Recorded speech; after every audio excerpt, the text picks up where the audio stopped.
Welcome back. In focus हैं आमिर इलियास राना साहब, senior तज्जिया निगार। एक और चीज़ जो बड़ी आजकल जिक्र है कि गारंटी कौन लेगा इमरान खान साहब की।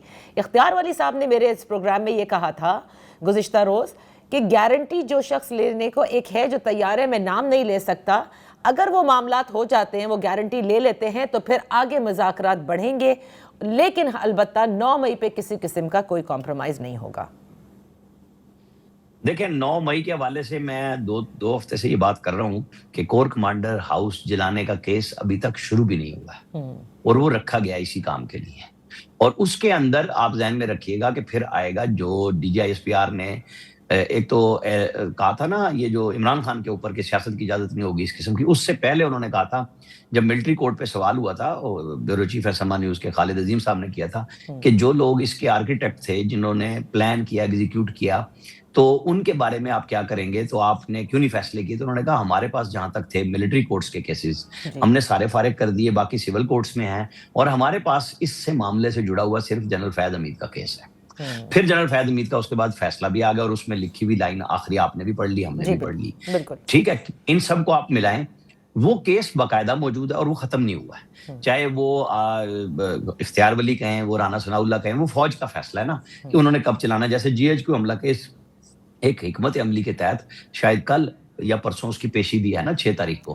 हाँ, 6 तारीख को उसकी पेशी है। वो वीडियो लिंक पे इमरान खान के को लेंगे और बाकी गवाहान भुगताने, उन्होंने जो 25-30 रहते हैं उनमें से शायद 2-3 ही भुगताए जाएंगे और फिर वो केस से बाकी गवाह मेरी इतला के मुताबिक खत्म कर देंगे और वो 342 के बयान की तरफ चले जाएंगे इमरान खान के केस को निपटाने के लिए। अभी इस गैप में कौन कौन कोशिश कर रहा है? फवाद चौधरी साहब ने एक 7 तारीख को मीडिया वाले लोगों को भी बुलाया हुआ है और बाकी लोगों को भी, वो भी इकट्ठा कर रहे हैं। उनकी भी ख्वाहिश है कि इमरान खान को पॉलिटिकल रास्ता मिले, लेकिन इमरान खान ने अभी तक उनको रास्ता नहीं दिया है, ना उनकी पार्टी उनको मानती है।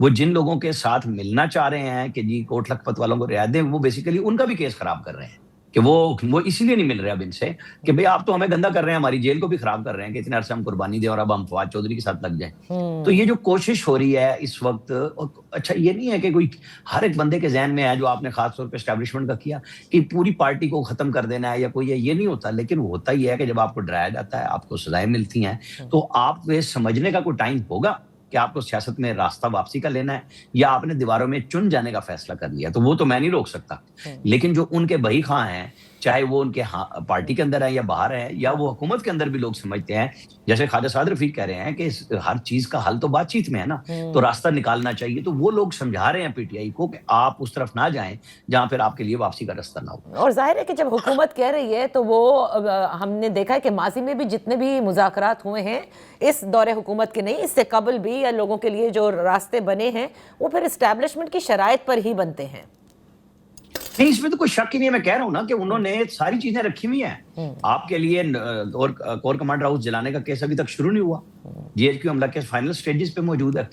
आप अगर वापस होते हैं और लोगों को, जो डीजीआईएसपीआर ने कहा कि फौज और अवाम में दरार डालने की कोशिश किसी की कामयाब नहीं होने देंगे और आपको तो बिल्कुल भी नहीं होने देंगे। इमरान खान को तो सीधा सीधा कहा था ना।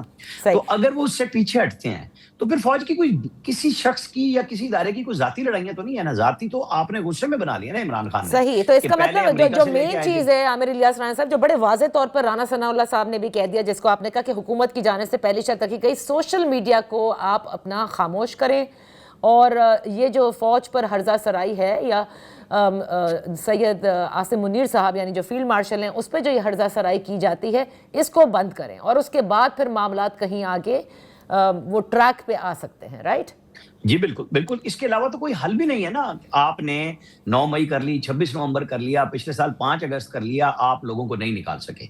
जितनी बहस होती है कि जी वजीर आला केपी गए, वो सोशल मीडिया के अलावा ग्राउंड पे पीटीआई के कितने हामी लोग आए। एक चीज ये भी तो है ना कि जो प्रोटेस्ट के लिए निकलता है, फिर उसकी फैमिली पे केसेस, उस पे केसेस, लोग खौफ के मारे कहाँ निकलते हैं अब आमिर इलियास राना साहब?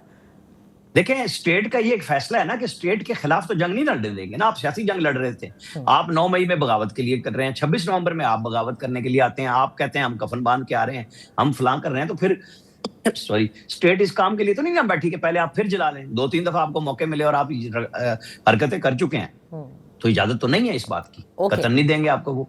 तो इसका मतलब 8 फरवरी पे आप नहीं देख रहे कोई एहतजाज होता? अगर मज़ाकरात नहीं शुरू होते, सोशल मीडिया नहीं खामोश होता, तो एहतजाज नहीं कर पाएगी तहरीक इंसाफ 8 फरवरी को? मेरा नहीं ख्याल कि लोगों को ये केपी के अलावा, केपी में भी लोगों ने कोई बहुत बड़े जलसे नहीं, वजीर आला अपना नाम शाम बना रहे हैं, सब कुछ हो रहा है, लेकिन लोग उस तादाद में नहीं आ रहे सही। कि जिसको आप कहें ना कि जी ये सरकारी इंतजामात के बगैर पेशावर में बहुत बड़ा जलसा हुआ, कोहाट में बहुत बड़ा जलसा हो गया, वो नहीं नजर आ रहा आपको। बहुत बहुत शुक्रिया आमिर इलियास राना साहब for with us on the show. यहाँ वक्त हुआ है एक ब्रेक का। ब्रेक से वापस जब आएंगे तो अमेरिका का वेनेजुएला हमले के बाद जो इस वक्त मुख्तलिफ ममालिक की जानिब से मजम्मत भी की जा रही है, इसके बाद क्या कुछ हो सकता है, इस पर बात करेंगे।